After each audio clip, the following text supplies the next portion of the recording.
اللہ الملک الحق المبین المتصاغر لعظمتہ جبابرۃ الطاغین المتخاضع لکبریائہ عتاۃ المتمردین المعترف بربوبیتہ سائر الخلق اجمعین والصلاۃ والسلام والتحیۃ والاکرام علی اشرف النبیین وخاتم المرسلین سیدنا و مولانا ابی القاسم محمد وأهل بيته الطيبين الطاهرين المعصومين المظلومين أما بعد فقد قال الله سبحانه وتعالى في محكم كتابه المبين بسم الله الرحمن الرحيم سبح اسم ربک الاعلی الذی خلق فسوى والذی قدر فہدى والذی اخرج المرعى فجعله غثاء احوا الصلوات.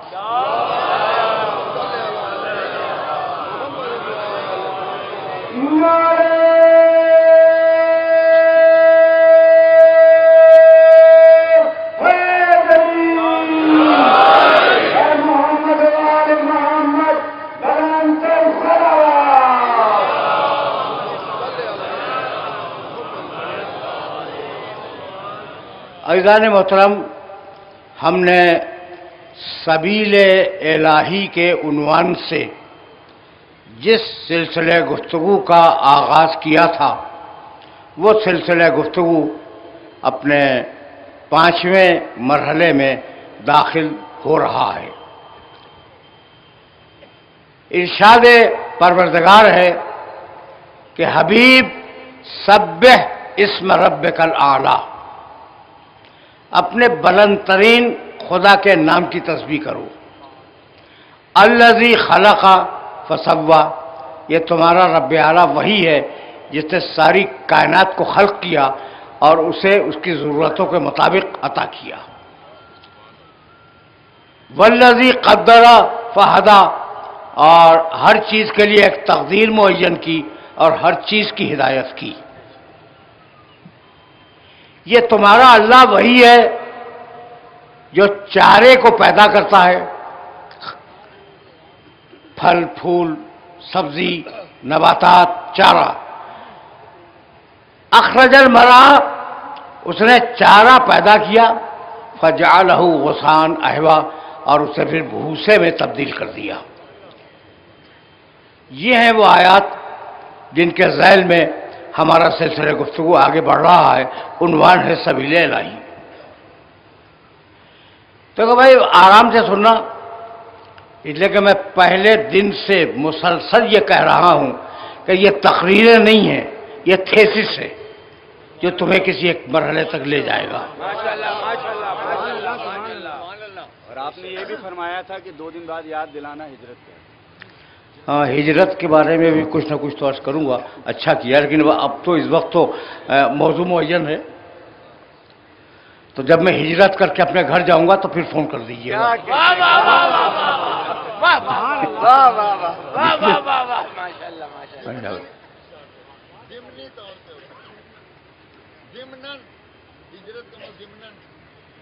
اب ہجرت تو ایک سبجیکٹ ہے، اور یقین کیجئے گا کہ یہ جو ہو رہا ہے، یعنی آپ 5 منٹ پہلے جو فکر رکھتے تھے ذکر حسین سن کر وہ بدل گئی، یہی تو ہجرت ہے.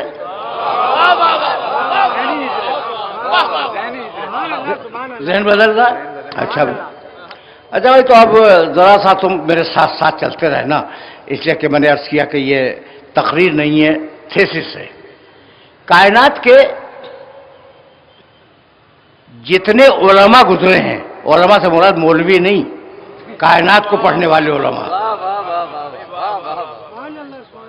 کائنات کے پڑھنے والے علماء، سائنسداں، لفظ بدل دوں میں تاکہ آسان ہو جائے، سائنسداں اس بات پر متفق ہیں کہ چھوٹے سے ذرے سے لے کر عظیم ترین آفتاب تک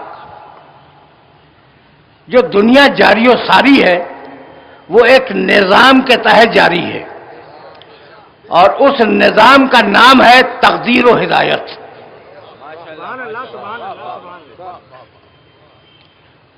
نظام کا نام کیا ہے؟ تقدیر و ہدایت، کہ کچھ چیزیں اس کائنات کے مقدر میں لکھ دی گئی ہیں، اور اس کائنات کو کرنا کیا ہے یہ بھی اسے بتا دیا گیا ہے، تو تقدیر بھی لکھ دی، ہدایت بھی کر دی، تقدیر و ہدایت۔ اسے بڑا واضح کیا حضرت موسیٰ علیہ السلام نے جب ہارون علیہ السلام کے ساتھ تشریف لے گئے فرعون کے دربار میں اور کہا کہ ہم رسول ہیں اور اللہ نے ہمیں بھیجا ہے تمہارے پاس۔ اللہ نے بھیجا، رب نے۔ کہنے لگا فمن ربکما یا موسیٰ، موسیٰ یہ تمہارا رب ہے کون؟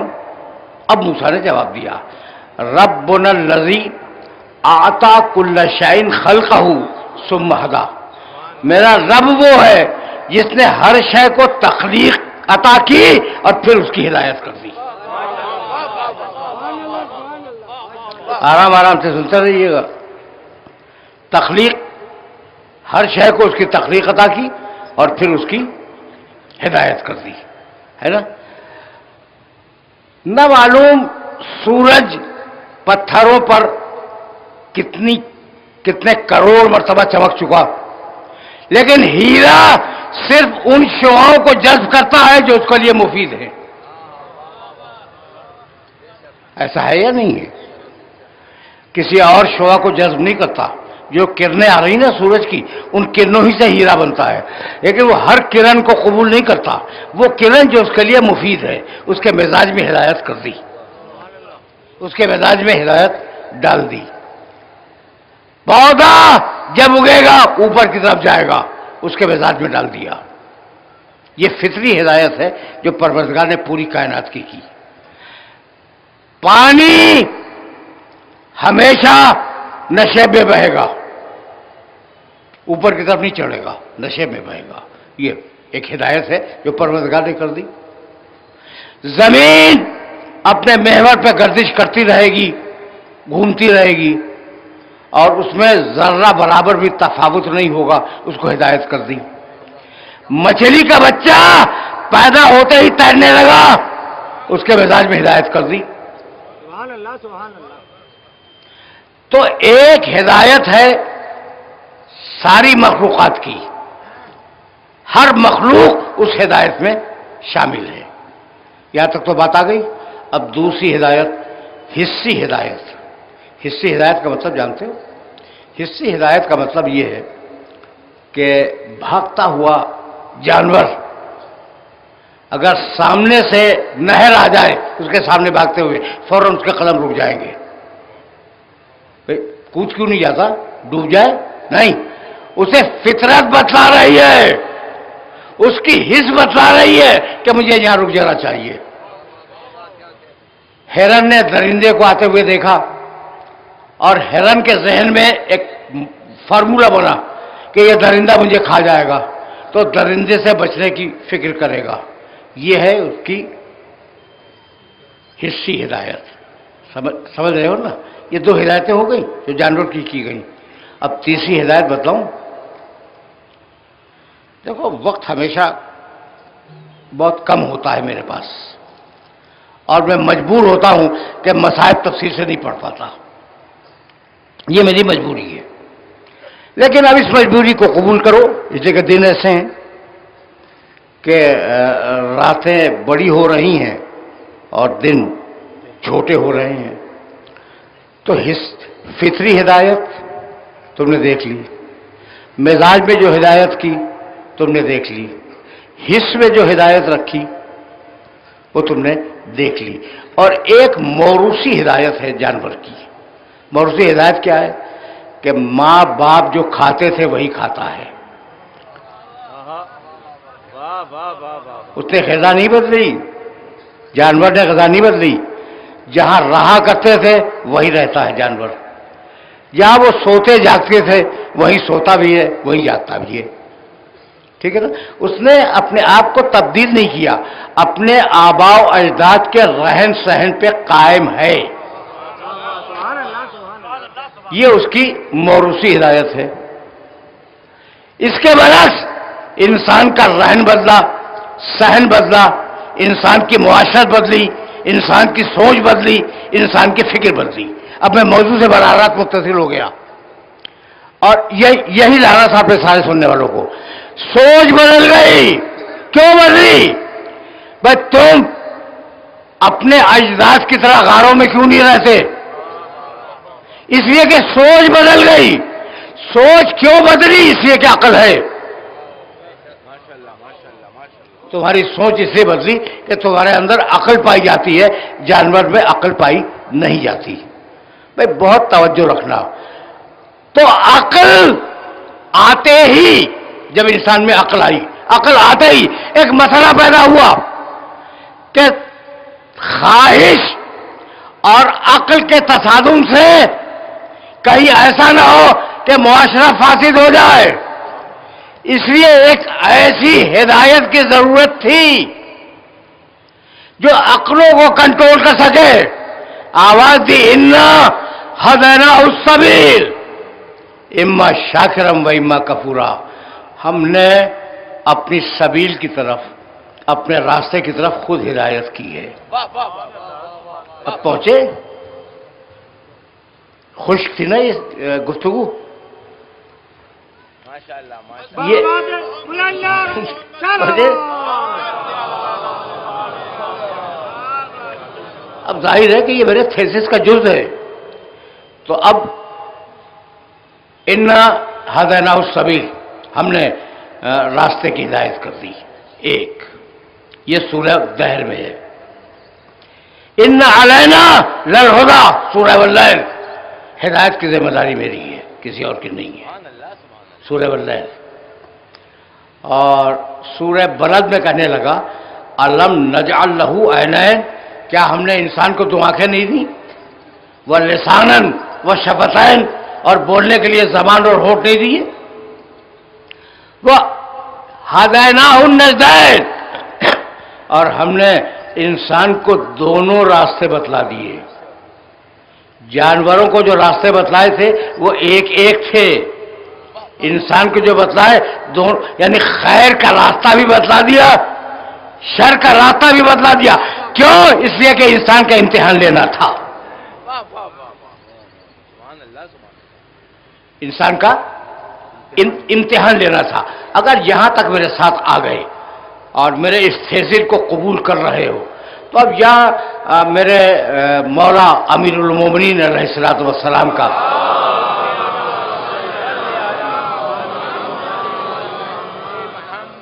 ایک قول مبارک تمہیں ہدیہ کر دوں اور فکر یہاں سے آگے بڑھ جائے.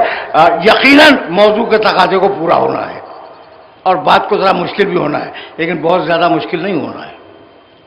جتنا آسان بیان کر رہا ہوں اتنا آسان بیان کرنا آسان نہیں ہے، جتنا آسان کر کے بیان کر رہا ہوں. امیر المومنین نے فرمایا کہ یہ جو چلنے پھرنے والی مخلوقات ہیں، چلنے پھرنے والی مخلوقات، ان کی تین قسمیں ہیں. ایک وہ ہیں جو فقط خواہشی خواہش ہیں، ان میں عقل نہیں ہے. تو سوچو گے نا یہ کیا ہے؟ بھائی یہ لال بیگ کیا ہے؟ خواہش ہے. کن کھجورا کیا ہے؟ رینگنے والے سارے جانور کیا ہیں؟ اچھا بھائی اوپر جاؤ، گھوڑا کیا ہے؟ ہاتھی کیا ہے؟ بخواہش ہے. نیند آئی، سو گیا. نیند پوری ہو گئی، اٹھ کے بیٹھ گیا. یہاں بیٹھا ہوا تھا، تھک گیا، یہاں سے اٹھ کے وہاں جا کے بیٹھ گیا. وہاں تھک گیا، کسی اور جگہ جا کے بیٹھ گیا. کہیں سے آپ نے دھتکار دیا، وہ کہیں اور دور چلا گیا. بھائی یہی ہے نا. تو جانور اپنی خواہش کا پابند ہے، جہاں سے چاہے اٹھے اور جہاں چاہے بیٹھ جائے. بس فرق اتنا ہے کہ اسے یہ نہیں معلوم کہ اس کے بیٹھنے کی جگہ ہے بھی یا نہیں؟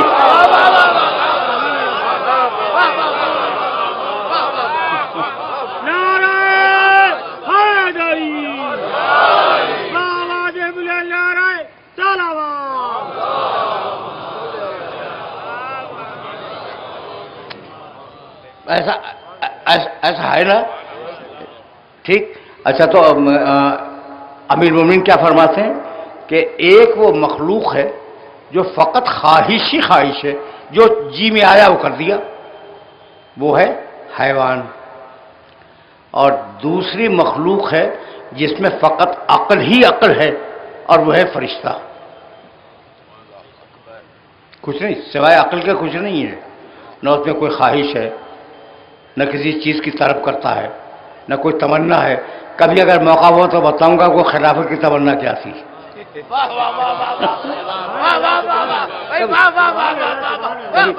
کبھی موقع ہوا تو بتلاؤں گا کہ وہ خلافت کی تمنا کیا تھی، لیکن اس وقت میرے موضوع میں نہیں ہے. جس میں فقط خواہش ہو وہ حیوان، جس میں فقط عقل ہو وہ فرشتہ، اور جس میں خواہش اور عقل ٹکرا جائے اس کا نام ہے انسان. خدا کی قسم یہ جملہ علی ہی کہہ سکتے تھے. یعنی یہ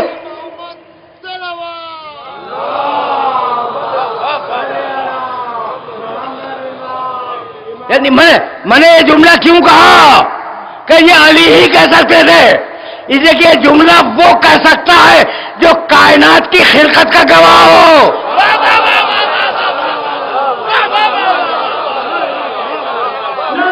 اور کسی کے بات کی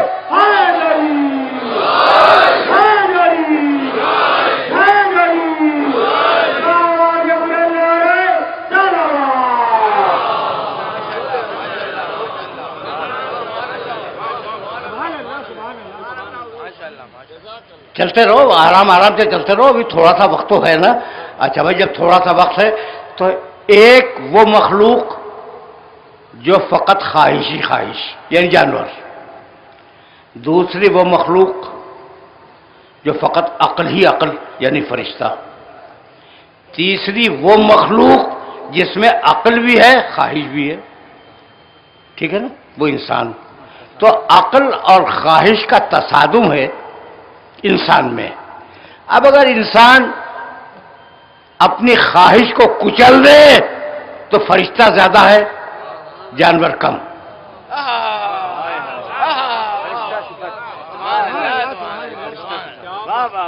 انسان اگر اپنی خواہش کو کچل دے، ختم کر دے، فنا کر دے اپنی خواہش کو، تو فرشتہ زیادہ ہے، جانور کم ہے. اور اگر انسان اپنی عقل کو کچل دے تو جانور زیادہ ہے، فرشتہ کم ہے. اور اگر توازن میں رکھے خواہش اور عقل کو تو وہ انسان ہے. بھائی یہاں تک میرے ساتھ آ گئے؟ بھائی بہت توجہ ہے. تو اب جو خواہش کو اپنے قدموں تلے روند دے، اس کے بارے میں تمہاری رائے کیا ہے کہ وہ فرشتے سے افضل ہے یا نہیں؟ مجھے معراج کی شب نظر آیا کہ ایک فرشتہ چلا، اس کے ساتھ ایک انسان چلا.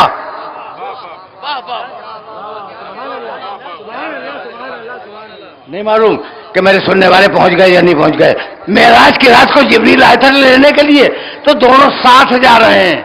ایک انسان جا رہا ہے، ایک فرشتہ جا رہا ہے. اور فرشتہ یہ کہہ کے رک جاتا ہے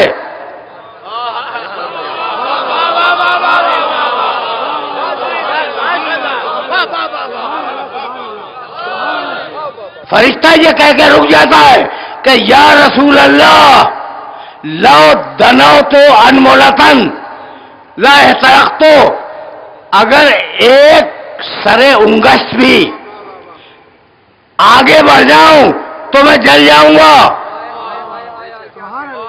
تو مجھے میری حد میں رہنے دیں. شرافت یہی ہے کہ انسان اپنی حد میں رہے.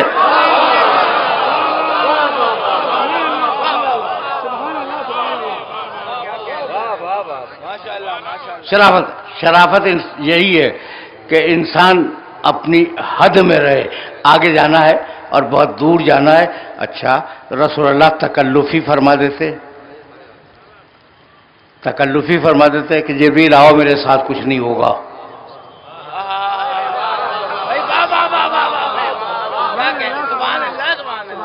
کیسے کہہ دیتے رسول؟ جبریل علیہ السلام فرما رہے ہیں کہ اگر میں ذرا سا بھی بڑھ جاؤں تو میں جل جاؤں گا.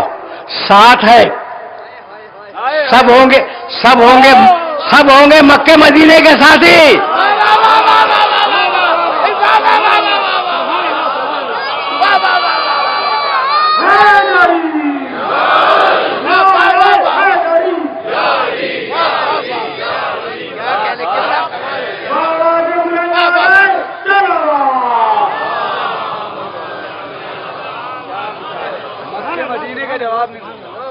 بھائی جتنے لوگ ہیں یمن کے ہوں گے، شام کے ہوں گے، مکے کے ہوں گے، مدینے کے ہوں گے، سارے ساتھی رسول کے تو انہی علاقوں کے تھے نا.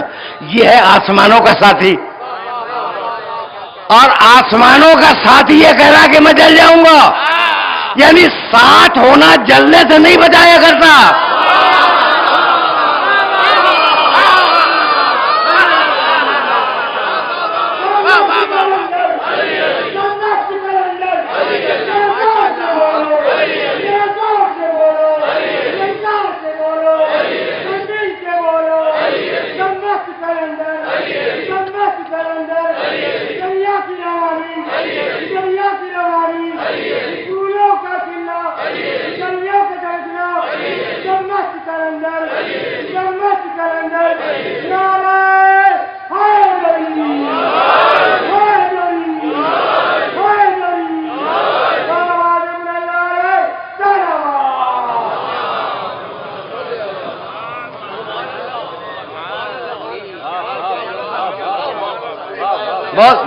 بہت سامنے کی بہت سیدھی سادی باتیں آپ کی خدمت میں عرض کر رہا ہوں میں.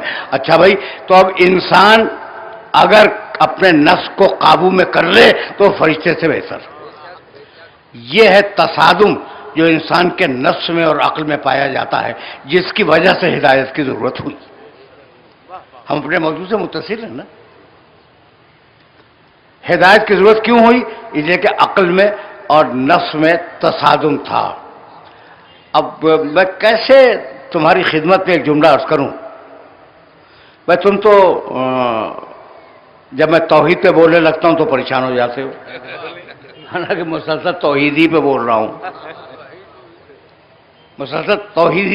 ہوں، اچھا بھائی اب بہت توجہ رکھنا. تو اب انسان کو ہدایت کی ضرورت ہے. طے ہو گئی بات.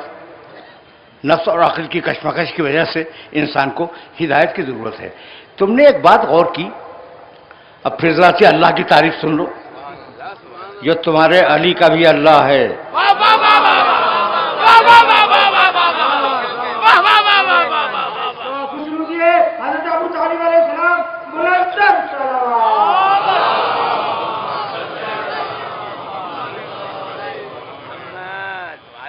میں دیکھو ہمارے ادب میں جو ہمارا لٹریچر ہے نا، اس میں نصیری کو ہیرو بنا کے پیش کیا گیا ہے. بہت تعریف ہوتی ہے، لوگ واہ واہ بھی بہت کرتے ہیں، نصیری ہیرو ہے. اور میں نے کبھی نصیری کو پسند نہیں کیا. جانتے ہو سبب کیا ہے؟ اس لیے کہ وہ میرے علی کے خدا کا دشمن ہے.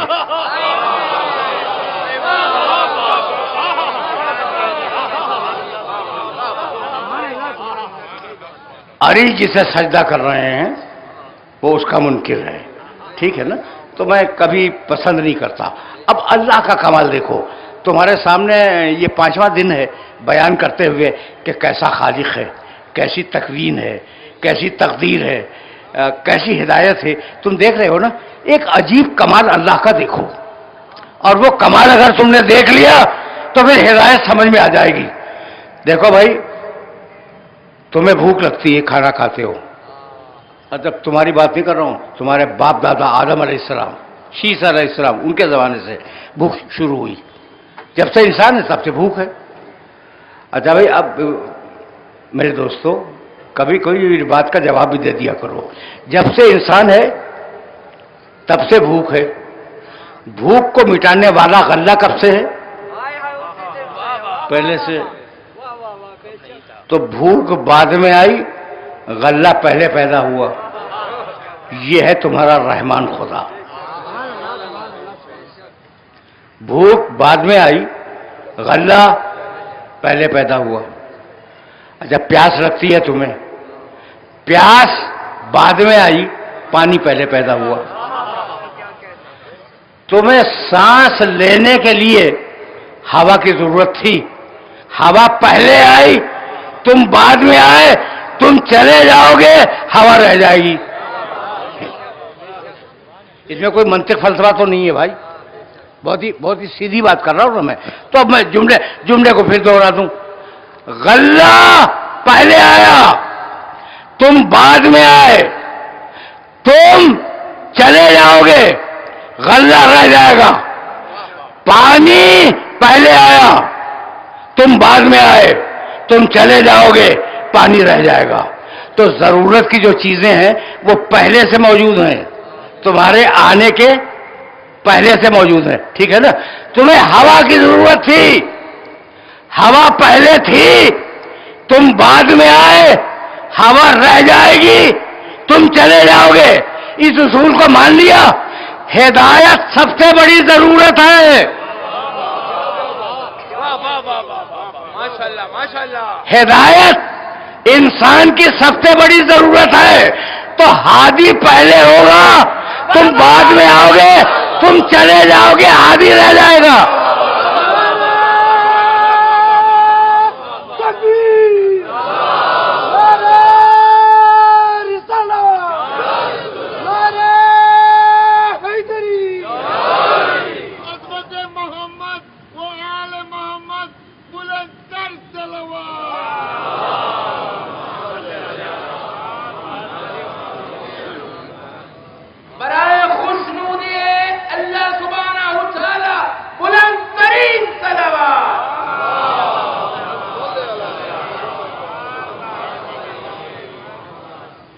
میرے عزیزو، میرے دوستو، میں نے تمہیں زحمت دی.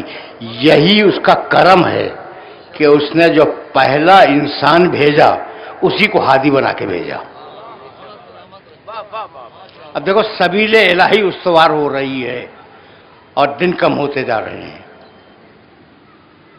پہلے انسان کو، یعنی وہ پہلا ابو البشر، انسانوں کا باپ، حضرت آدم علیہ الصلوۃ والسلام، وہ پہلے ہادی بھی ہیں اور پہلے انسان بھی ہیں، تاکہ کوئی یہ نہ کہہ دے کہ پروردگار ہمارے پاس تو ہادی آیا ہی نہیں تھا. اس لیے پہلے انسان کو ہادی بنا کے بھیجا. انی خالق بشرن من طین، میں مٹی سے ایک بشر بنانے والا ہوں. ایک آیت، پوری آیتیں بھی نہیں پڑھ رہا ہوں. انی جاعل فی الارض خلیفہ، میں زمین پر ایک خلیفہ قرار دینے والا ہوں. جعل کے معنی قرار دینا، خلق کے معنی بنانا. توجہ رکھنا. انی جاعل فی الارض خلیفہ، میں زمین پر ایک خلیفہ قرار دینے والا ہوں. تو مالک جب بن جائے تیرا خلیفہ، اور جب وہ اس قابل ہو جائے کہ خلافت کر سکے، تو فرشتوں سے کہتا کہ اسے سجدہ کرو. یہ پہلے سے اعلان کی ضرورت کیا تھی؟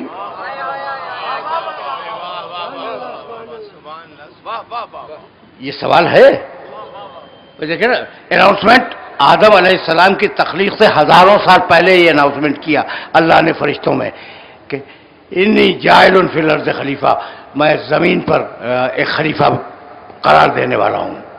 چلو بنانے والا بھی ترجمہ کر سکتے ہو، لیکن قرار دینا زیادہ فٹسٹ ترجمہ ہے. میں زمین پر ایک خلیفہ قرار دینے والا ہوں. مالک، میرا اعتراض اس پہ یہ ہے کہ جب تو بنا لیتا آدم علیہ السلام کو تو کہتا یہ ہے میرا خلیفہ، اس کو سجدہ کرو. ٹھیک ہے نا؟ یہ پہلے سے اناؤنسمنٹ کرنا ہزاروں سال پہلے سے کہ میں زمین پہ خلیفہ بنانے والا ہوں، کوئی نہ کوئی مصلحت تو ہوگی. تو تیرا تو کوئی کام مصلحت کے بغیر نہیں ہوتا. تو کہا مصلحت یہ ہے بس جواب قدرت مصلحت یہ ہے کہ فرشتوں میں ایک حالت انتظار پیدا ہو جائے.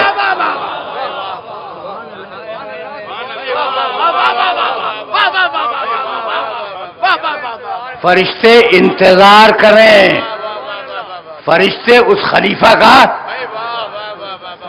پھر دوہرا رہا ہوں, انتظار کریں. اور جب آدم کا پتلا بن رہا تھا تو ادھر سے فرشتے گزرتے تھے احترام کے ساتھ اور کہتے تھے یہ اللہ کا خلیفہ بن رہا ہے, اور ابلیس جب ادھر سے گزرتا تھا تو مذاق اڑاتا تھا کہ یہ مٹی کا پتلا یہ خلیفہ بنے گا. تو صرف حالت انتظار نہیں کروائی, خلیفے کا احترام بتایا. بھائی بہت توجہ رہے, اس لیے کہ بڑے باریک مرحلے پہ لے آیا ہوں میں. صرف حالت انتظار پیدا نہیں کی بلکہ بتلایا کہ خلافت کا احترام کیا ہے. ابلیس مذاق اڑا رہا ہے, فرشتے احترام کر رہے ہیں. اب آج جو انتظار کرنے والوں کا مذاق اڑا ہے وہ ابلیس کا پہلا ہے, فرشتوں کا نہیں.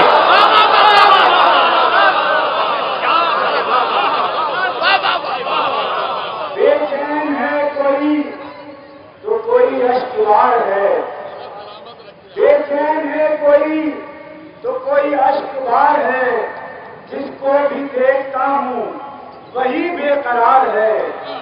اس دور کے یزید سے پیکار کے لیے اے وقت کے حسین تیرا انتظار ہے. نعرہ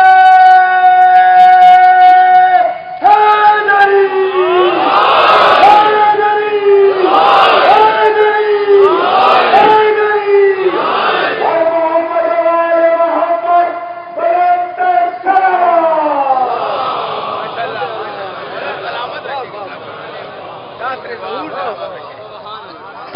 توجہ رکھنا. آج بھی بڑی قومیں ہوں یا چھوٹی قومیں, پڑھ کے بولنے کا عادی ہوں, ہر قوم افریقہ کے جنگلوں میں بھی جو قبائل بستے ہیں ان کا بھی عقیدہ ہے, وہ ایک آنے والے کا انتظار کر رہے ہیں.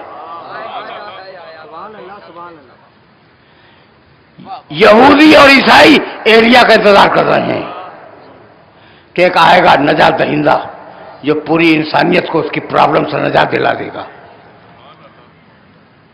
ہندو کلنکی اوتار, پارسی یزدان کا نمائندہ, یہودی اور عیسائی ایلیا آنے کا انتظار کر رہے ہیں.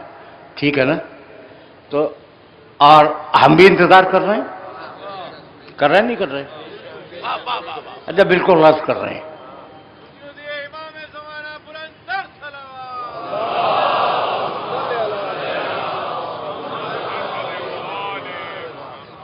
یہ جملہ میں نے کیا کہہ دیا؟ ہم غلط کر رہے ہیں کہ غلط کر رہے ہیں. کبھی کبھی ایسے بھی تو سن لیا کرو, مجھے آف دا ریکارڈ بولنے کی بھی اجازت دے دیا کرو. اچھا بالکل غلط کر رہے ہیں. پوچھو گے نا کیوں غلط کر رہے ہیں؟ کہا کہ بھائی مسلمانوں میں دو گروہ ہیں, ایک کہتا ہے کہ پیدا ہو چکا ہے, ایک گروہ کہتا ہے, دوسرا کہتا ہے کہ وہ بعد میں پیدا ہوگا, اس کا انتظار کر رہے ہیں. اب جو کہتے ہیں کہ پیدا ہو چکا وہ بھی انتظار کر رہے ہیں, اور جو کہتے ہیں کہ پیدا ہوگا وہ پیدا ہونے کا انتظار کر رہے ہیں. تو میں نے کہا بھائی آپ عجیب آدمی ہیں, بھائی آپ انتظار کر رہے ہیں, انتظار کر رہے ہیں. انتظار کی ضرورت کیا ہے؟ آپ کے پاس تو ایک ہتھیار ہے, اس ہتھیار کا نام ہے اجماع.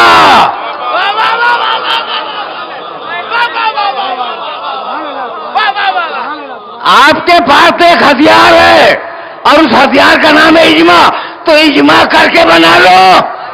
کہا بھائی وہ اجماع سے تو نہیں آئے گا, تو جب 12واں اجماع سے نہ آ سکے تو پہلا.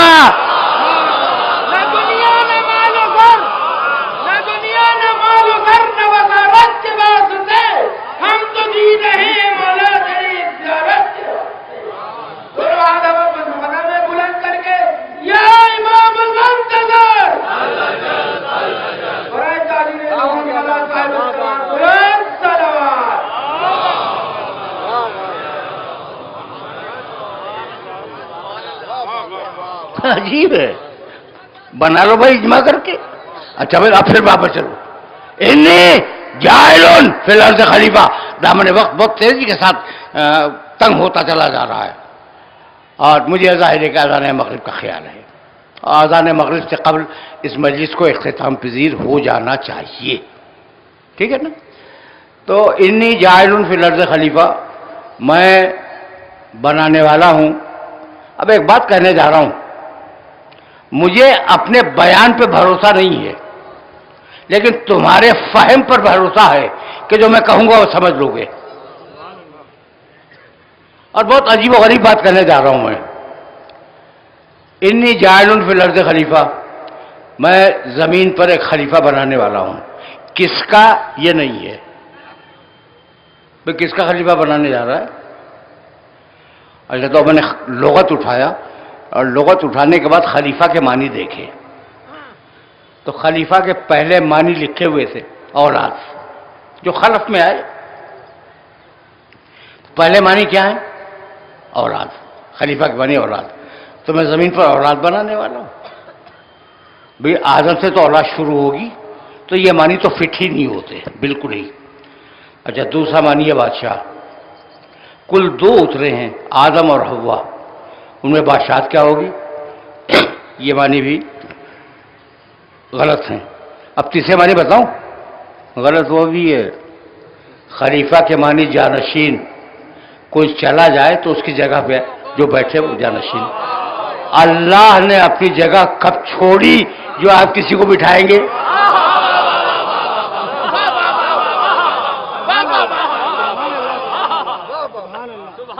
بھائی بات پہنچ رہی ہے؟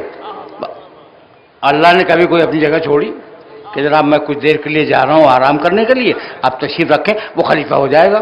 تو اللہ تو جگہ چھوڑتا ہی نہیں ہے، بلکہ وہ جگہ کا مقید نہیں ہے. جب اللہ جگہ کا مقید نہیں ہے، اچھا لیکن خلیفہ بناؤں گا. اچھا، تو اب مجھے خلیفہ کے معنی پھر دیکھنے پڑ گئے. خلیفہ وہ جو نبی کا جانشین ہو. بادشاہ غلط، نسل غلط، جانشین غلط. خلیفہ وہ جو نبی کی جگہ پہ بیٹھے. تو آدم سے پہلے کا کوئی نبی تلاش کرو. کنت نبیا وآدم بین الماء والطین.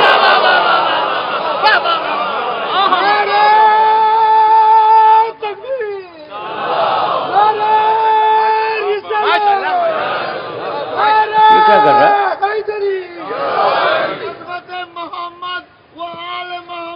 یہ کیا کر رہا ہے؟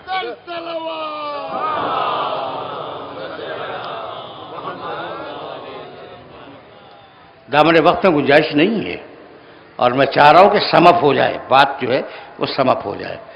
تو اب کوئی ایسا نبی تلاش کرو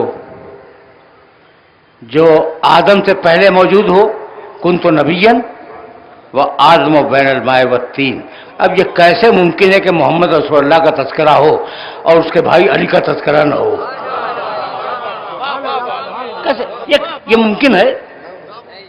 من قالا، تبرسی کی روایت ہے، احدکم لا الہ الا اللہ و محمد رسول اللہ فلیقل علی امیر المومنین. جو توحید کا اعلان کرے، جو رسالت کا اعلان کرے، وہ علی کی امارت کا بھی اعلان کرے. ساتھ ساتھ جڑے ہوئے ہیں، یہ جڑے ہوئے، قسم کھا کے کہہ رہا ہوں کہ یہ جڑے ہوئے ہیں. وہ نوجوان آج نظر نہیں آئے جو کہہ رہا تھا کہ ملے ہوئے ہیں علی، خوش ہو جاتا. بیٹھا ہوا ہے وہ خوش ہو جاتا کہ جڑے ہوئے.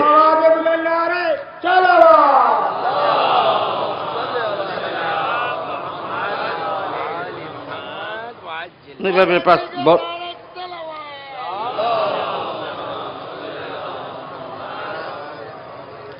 پیغمبر اکرم اپنی مسجد میں تشریف فرما ہے.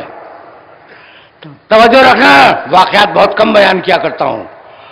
اور ایک مرتبہ اپنے ساتھیوں کو، مقدس ساتھیوں کو رضوان اللہ تعالی علیہم اجمعین، ان سب کو مخاطب کر کے کہا، میرے دوستوں سنو، میرے ساتھیوں سنو، کنت نبیا وآدم بین الماء والطین. میں اس وقت بھی نبی تھا جب آدم کا پترا بن رہا تھا. سن لیا نا؟ سن لیا؟ رسول کا قول ہے، سب نے سن لیا. کہنے لگے میرے ساتھیوں سنو، کنت نبیًا و آدم و بین الماء والطین، میں اس وقت بھی نبی تھا جب آدم کا پتلا بن رہا تھا۔ دوسری مرتبہ بھی سن لیا، میرے نبی نے ارشاد فرمایا کنت نبیًا، تیسری مرتبہ، وہ آدم و بین الماء والطین، میں اس وقت بھی نبی تھا جب آدم کا پتلا بن رہا تھا۔ اب ایک نے دوسرے کو دیکھا،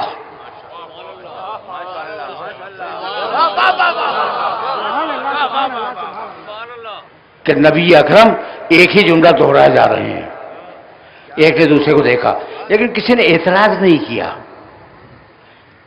کسی نے رسول پہ اعتراض نہیں کیا، اس لیے کہ رسول ابھی حالت صحت میں ہے، حالت مرض میں نہیں ہے۔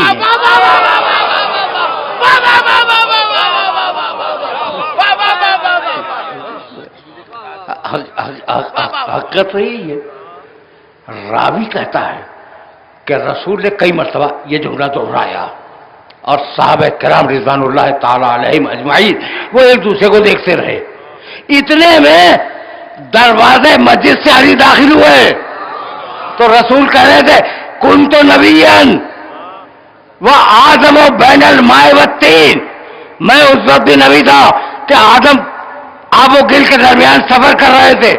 وہیں سے علی نے جواب دیا یا رسول اللہ وَكُنْتُ وَلِيًّا وَآدَمَ بَيْنَ الْمَاءِ وَالطِّينِ۔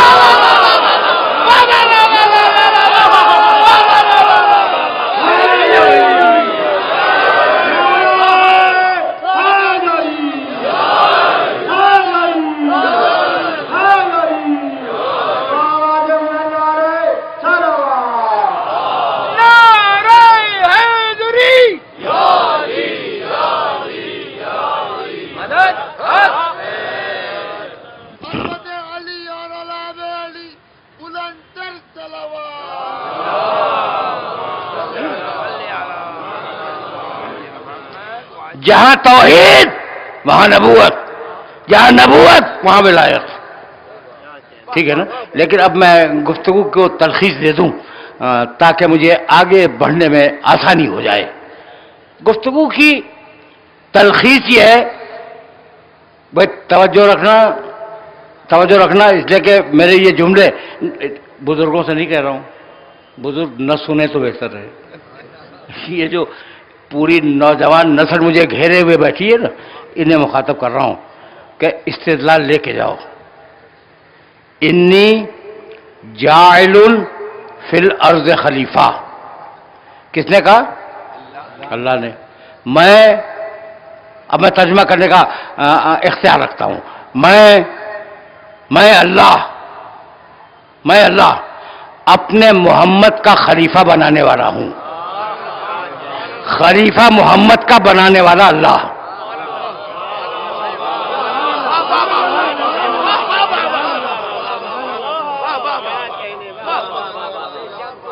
پہنچ گئی بات؟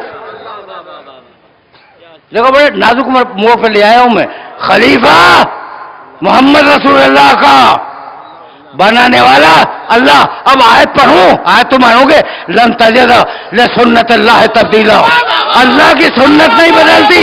اگر پہلا خلیفہ اللہ نے بنایا تو بعد محمد کا پہلا خلیفہ بھی اللہ ہی بنائے گا۔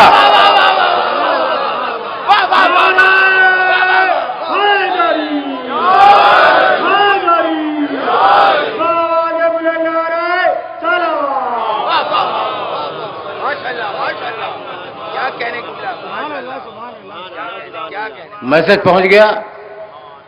تو اب مجھے جملہ کہنے دو۔ آدم میرے رسول کے خلیفہ اپنے زمانے میں، نوح میرے رسول کے خلیفہ اپنے زمانے میں، ٹھیک ہے نا؟ یعنی قبل نبوت کے جتنے بھی نبی ہیں وہ محمد رسول اللہ کے خلیفہ ہیں، اللہ کے بنائے ہوئے۔ اور بعد نبوت کا جو خلیفہ ہے اس کا نام ہے علی۔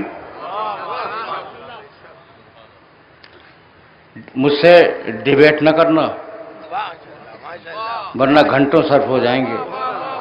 ماشاءاللہ ماشاءاللہ ماشاءاللہ ماشاءاللہ، مولا سلامت رکھے، ماشاءاللہ ماشاءاللہ ماشاءاللہ، مولا سلامت رکھے۔ کہا تھا نا ذوالشیرہ میں، ھذا اخی و وسی وہ خلیفتی و وسی، میرا بھائی ہے، میرا خلیفہ ہے.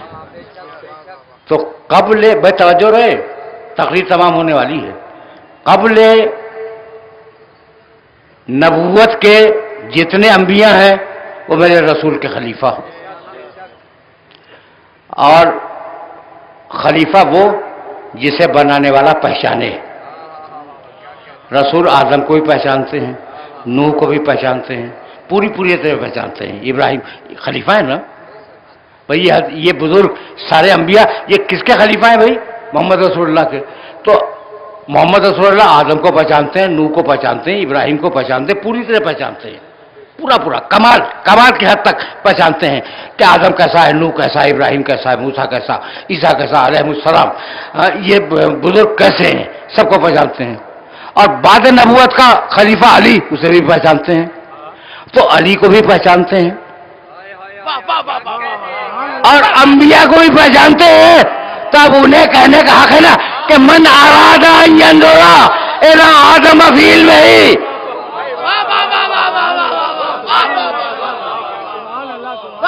من اراد ان ينظر الى آدم فی علمہ والى نوح فی علمہ وإلى إبراهيم في خلته وإلى موسى في هيبته وإلى عيسى في زهده فلينظر إلى علي بن أبي طالب.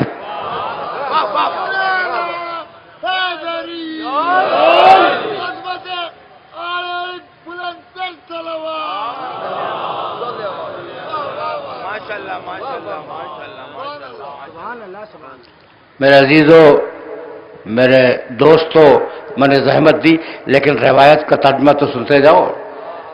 90 راویوں سے تو روایت میں نے دیکھی ہے،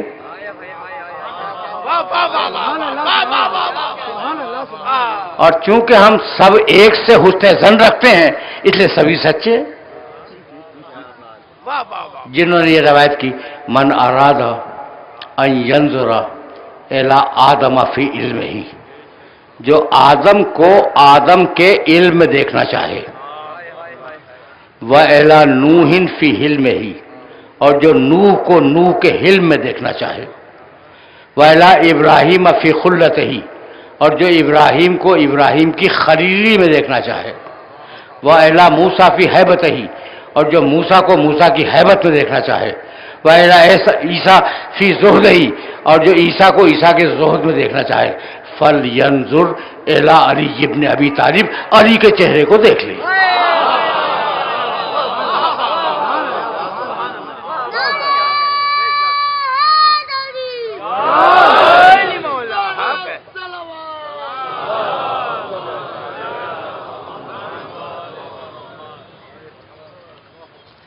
روایت سن لی، دیکھو بڑی گنجائشیں ہیں. اور اب ایک جملہ سنو، اس لیے کہ میں تیزی کے ساتھ مصائب کی طرف جاؤں گا اور مصائب کا وقت نہیں بچتا، بہت قریب ہو گیا ہوں میں مصائب سے. جو آدم کو آدم کے علم میں دیکھنا چاہے،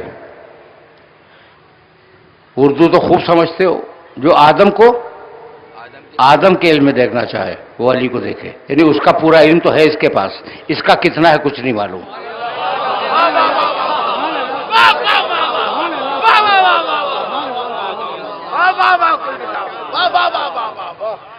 اسے کہتے ہیں علی کی فضیلت،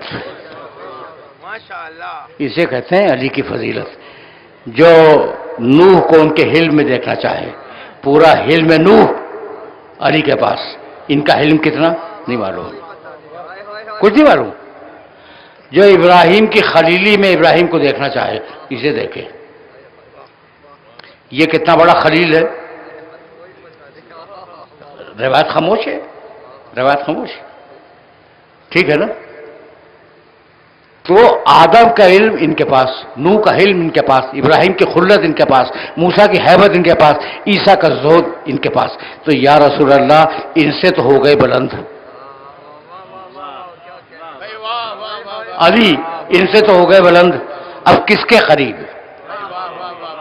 تو اب روایت کا ایک دوسرا ٹکڑا مکمل کروں. من اراد، اب ترجمہ بھی نہیں کروں گا. من اراد ان ينظر الى آدم فی علمہ وإلى نوح فی علمہ وإلى إبراہیم فی خلتہ وَإِلَى مُوسَىٰ فِي هَيْبَتِهِ وَإِلَى عِيسَىٰ فِي زُهْرِهِ وَإِلَى مُحَمَّدٍ فِي جَمَالِهِ وَكَمَالِهِ.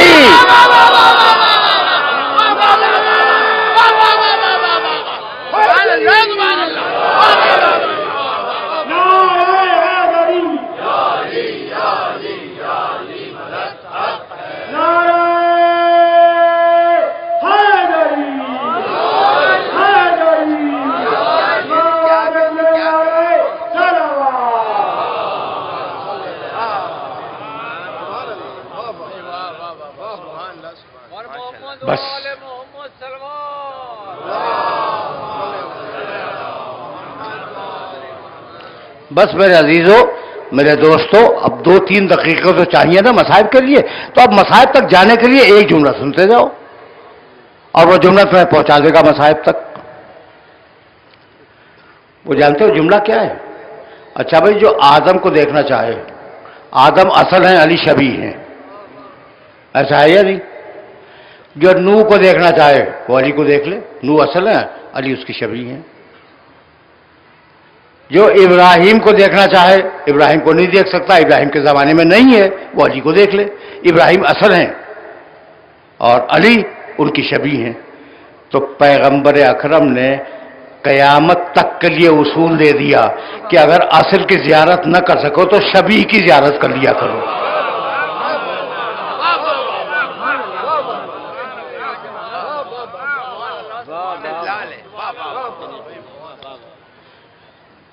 تقریر تمام ہو گئی، دن آ رہے ہیں، اب شبیہیں نکلیں گی، اور آج بھی بہت سے مقامات پر اور محمد کی شبیہ نکلنے والی.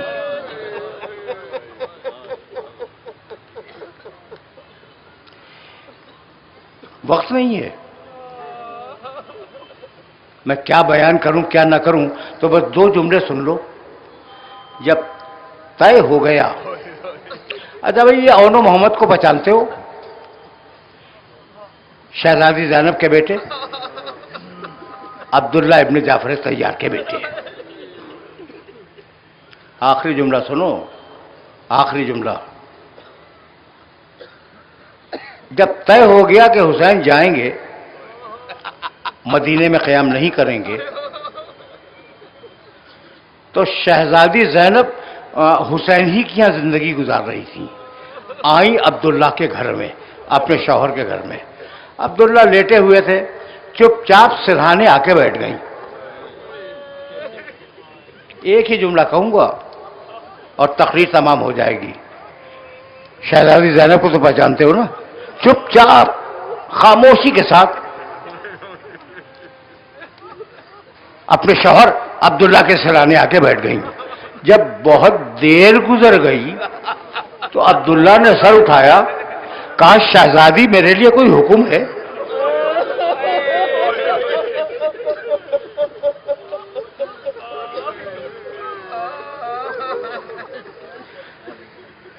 شہزادی میرے لیے کوئی حکم ہے؟ فرمانے لگے کہ میرے لیے کوئی حکم ہے. بیوی نے جواب میں کہا کہ عبداللہ میں تمہیں حکم تو کیا دوں گی، لیکن ایک جملہ کہنا چاہ رہی ہوں کہ میرا بھائی مدینہ چھوڑ رہا ہے.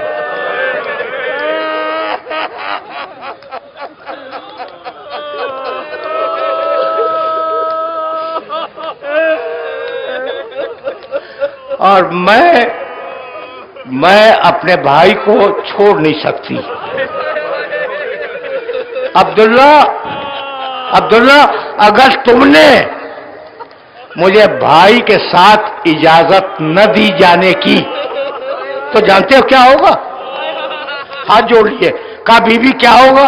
کہا 2 کام ایک ساتھ ہوں گے. ادھر بھائی کی سواری مدینے سے نکلے گی، ادھر زینب کا جنازہ تمہارے گھر سے نکلے.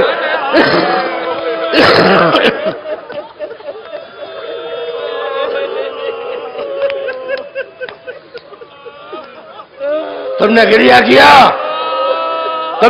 کیا، مجھے تمام ہو گئی. عبداللہ اٹھ کے بیٹھ گئے. کہا شہزادی حسین جس طرح تمہارے امام ہیں اسی طرح میرے بھی امام ہیں، جو امام کی مرضی لے جانا چاہتے ہیں لے جائیں، میں کون ہوں بیچ میں روکنے والا؟ حسین کے ساتھ شہزادی چلی گئی اور محمد کو لے کر، دو جملے اور محمد کو لے کر چلی گئی شہزادی۔ مکے سے جب نکل رہے تھے کربلا کے لیے حسین، تو عبداللہ ابن جعفر طیار وہاں پہنچے اور شہزادی زینب سے کہنے لگے کہ بیوی ذرا ان بچوں کے گیسو سوار دو، اچھے لباس پہنا دو۔ بیوی نے لباس پہنا دیے، گیسو سوار دیے، دونوں کا ہاتھ تھام کے لائے، کہنے لگے کہ حسین میں تو کربلا میں نہ رہوں گا، اس جگہ بیمار ہوں، لیکن یہ دو بچے میری طرح سے تم پر قربان ہو جائیں گے، اتنے مظلوم بچے کہ انہیں ماں کا رونا نصیب نہیں ہوا۔ دمشق کی عورتیں کہتی ہیں کہ جب بنی ہاشم کی عورتیں اپنے اپنے وارثوں کا سر لیے ہوئے اپنی گود میں رو رہی تھی تو دو سر الگ رکھے ہوئے تھے۔ عورتوں نے پوچھا کہ کیا ان کی ماں زندہ نہیں ہے؟ تو بیوی رو کے کہنے لگی ارے یہ میرے بیٹے ہیں لیکن بھائی کا ماتم کروں گے بچے۔